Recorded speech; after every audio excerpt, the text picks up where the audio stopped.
పెద్ద బ్రోకర్ జగన్మోహన్ రెడ్డి, చిన్న broker Sarath Chandrareddy, medium size broker మన పొట్టి సారాయిరెడ్డి. ఆదాన్ డిస్టిలరీస్ గురించి మీకు బాగా గుర్తుంది కదా. మనం ఎన్నోసార్లు ఆదాన్ డిస్టిలరీస్ గురించి మాట్లాడుకున్నాం. దొంగ సారా వ్యాపారం చేసి మనం వాళ్ళ డైరెక్టర్ లెవెల్లో కూడా, అది కూడా అరబిందో కంపెనీదే.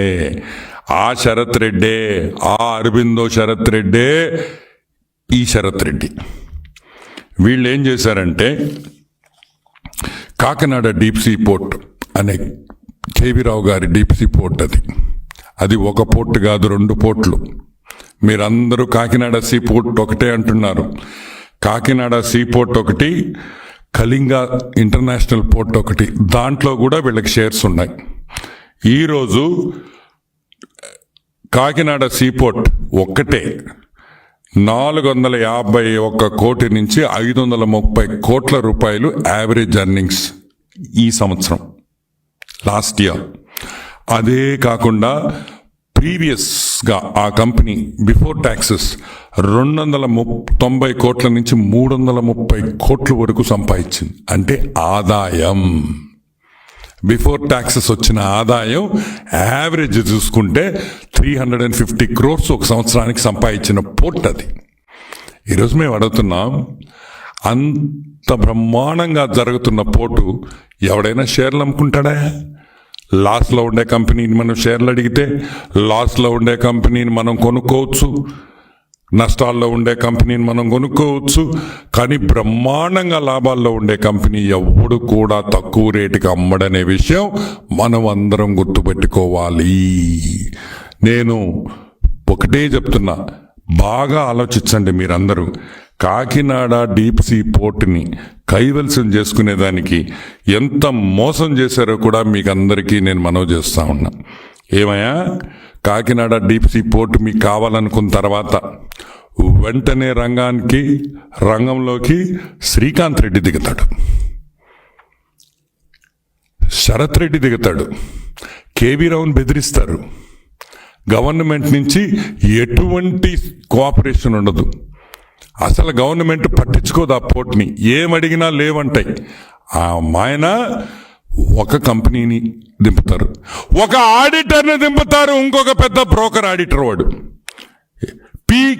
పీకేఎఫ్ శ్రీధరన్ సంతానం అనే ఒక కంపెనీ చెన్నై నుంచి వస్తుంది. ఆడిటింగ్ మొదలు పెట్టద్ది, మొత్తం లెక్కలు చూస్తారు. 20 రోజుల లోపలే ఇంకో కంపెనీ వస్తుంది. ఏం దాని పేరు? క్రాల్ ఇండియా, ముంబై నుంచి. అంటే ఒకే కంపెనీని ఆడిట్ చేసేదానికి 2 కన్సల్టెంట్లు 28 రోజులు తేడాలో 28 రోజులు వాడు ఒక సైడ్ చేస్తున్నాడు, వీడు ఒక సైడ్ చేస్తున్నాడు. వీళ్ళిద్దరూ కాగితాలు నలిపి తిని చదివి 1,000 కోట్ల రూపాయలు కట్టాలి గవర్నమెంట్కి అన్నారు. ఎంత? 1,000 కోట్లు. యాడ్ నుంచి కడతాడు కేవీ రావా? 1,000 కోట్ల రూపాయలు నువ్వు గవర్నమెంట్ కట్టాలి.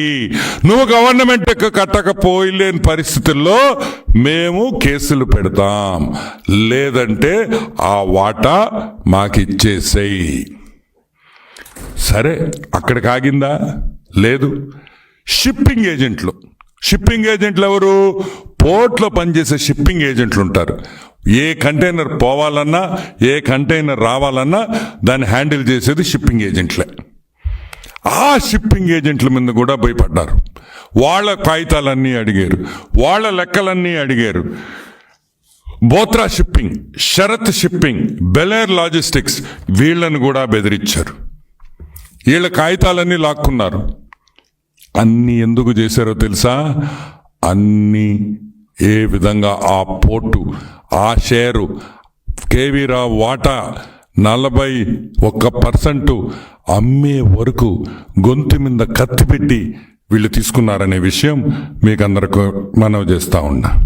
సరే, ఇది బాగుంది. అసలు విషయానికి వస్తాం, ఎందుకంటే ఇది ఆల్మోస్ట్ నేను 5-6 సార్లు చెప్పేశాను కాబట్టి. So will come to the next topic.